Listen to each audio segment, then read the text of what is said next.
קדימה. רד, לאט לאט. יפה. רד. מי נותן לך הוראה? עלה, תחזיר, מצוין. יפה. תודה. בוא נעבור לדחיקה. בבקשה, בוא.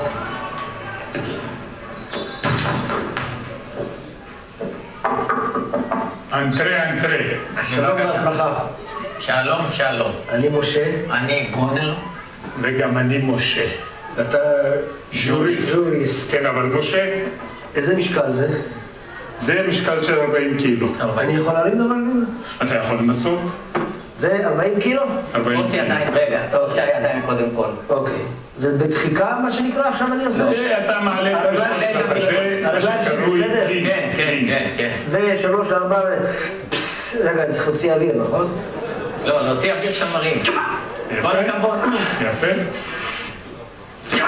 כל הכבוד. איזה נבחרת אני? כל הכבוד. נבחרת הנוער. לא רע, אתה לא מחור... כן. טוב מאוד אפילו. התקבלת.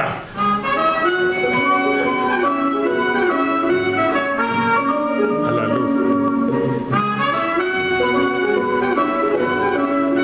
בקיבוץ גבעת השלושה התקבצו רבים מטובי העוסקים. זה אני, זה מה. זאת שאני ארגנתי. עם אותן פאות. לא אותו צבע. כן, צבע שיער קצת השתנה לטובה. ראית את זה פעם? כן, ראיתי את זה מכיוון שראיתי את זה בקולנוע גת. קולנוע גת. אלה אשכנזים. רציתי לצעוק לאנשים, זה אני, כי אני הופעתי שם עם מסע. ענק. קולנוע, הלכתי לראות את הסרט רק בגלל רק בגלל היום זאב פרידמן מהפועל קריית חיים השיג שיא ישראלי חדש כאשר שיפר בקילוגרם אחד את שיאו הקודם במשקל תרנגול ודחק, כפי שאומרים, 121 קילוגרם. זה רומנו. אחרים הגיעו לתוצאות טובות באותו מאמץ. כן, רומנו יוסף. ורומנו היה מהטיפוסים שהיה מתחיל לרוץ על הבמה הלוך ושוב ונכנס ואתה רואה כולו נכנס לאקסטאז. באיזה משקל הוא היה? 75 קילו. 75 קילו והוא הרים למיטב זיכרוני 160 קילו לדחיקה. אתה התחלת עם הענף הזה? אני השתחררתי מצה"ל בשנת 59. במשקולות הוא הגיע ב-63. יש לי תמונות, הוא פגש אותי. מי? האדון הצעיר הזה. כן. פגש אותי בחוף גורדון, כשאני מניף משקולת של 40 קילו, ביד אחת, ויש לי שם תמונה, ביד אחת. זה היה בשביל להשוויץ בחוף הים, הייתה משקולת, וכל אחד היה בא ומרים. אתה היית כבר בעניין של המשקולות. הייתי בא והייתי קטנצ'י כזה, והיו באים שם חבר'ה הבדייתים, והיו מרימים. גונר היפה. אני הייתי בא עם חולצה שלא יראו, ומתחת לחולצה הייתה לי תמיד חגורה, ואני לוקח עם המשקולת, ומתחרה איתה. והחבר'ה היו מתערבים, למה כל הבדייתים, אבל הם לא יודעים להרים, אין להם את הטכניקה, היו מתערבים איתם, אחרי זה לוקחים את הכסף, הולכים לאכול צהריים. בוא נראה משהו אחר.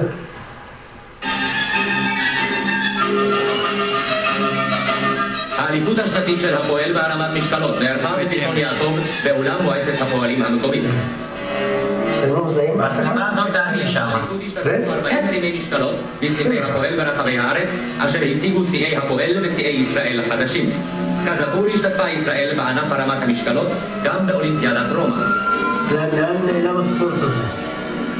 למעשה ברגע שנגמרו הייתה הרצח של הספורטאים במינכן, זה גרם לנסיגה של הענף, מפני שבמינכן נרצחו ארבעת התותחים שהם היו המובילים של הענף.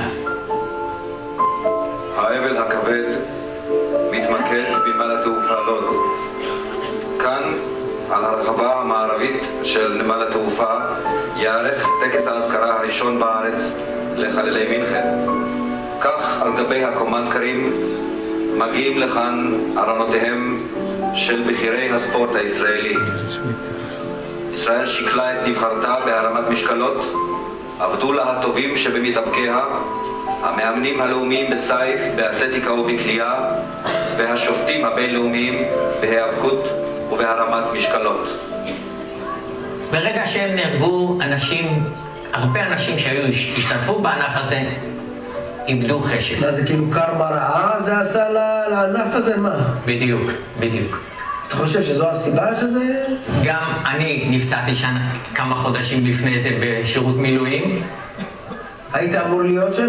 יכול להיות שהייתי אמור להיות שם, בגלל שהייתי אמור להיות שופט שם, שקיבלתי את התעודה ב-65 במכבייה. או שהייתי הולך איתם, או שהייתי הולך איתם פייפו, או שהייתי עושה איזה קומבינציה בלגן ומציל את כולם. אתה חושב שחשבת על זה? חשבתי על זה בדיעבד, אחרי זה. ברור בדיעבד. חשבת על זה? חשבתי על זה הרבה. מה זה חשבת? דיכא אותי מאוד. היית רוצה להיות שם? כאילו בדיעבד היית רוצה? רוצה להיות, אבל מצד שני אמרתי, טוב שאני נכה ולא מת.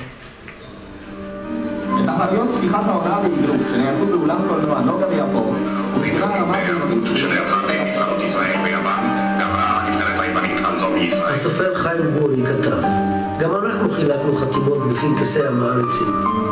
גם אנחנו נחלצנו בקושי רב מן ההמון הצובע על פתחי היציאה. גם אנחנו סונברנו בברק המצלמות. כן, כתבו עלינו בעיתונים. אנו שומרים באלבום מיוחד קטעי ביקורות מצהירים ויש לנו מצטבעות קדושות גביעים. הכל קפה בגביע. ההמולות, הנעורים, הכוח, ההצלחה.